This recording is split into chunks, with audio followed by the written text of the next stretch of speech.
Hello friends, welcome to Electropixels. If you like our channel, please don't forget to like, share, subscribe and press the bell icon for getting further notification. Hello friends, once again welcome back to Electropixels.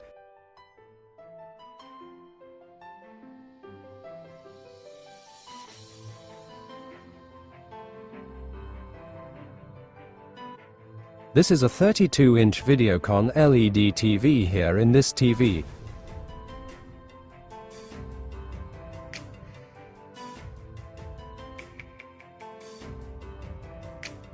The complaint is no power faults, so here we installed alternate universal SMPS module. After installing this, now the TV started back to working.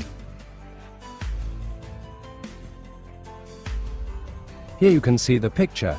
So that's it. Hope you like this video. If you like our channel, please don't forget to like, share, subscribe and press the bell icon for getting further notification. Thank you for watching.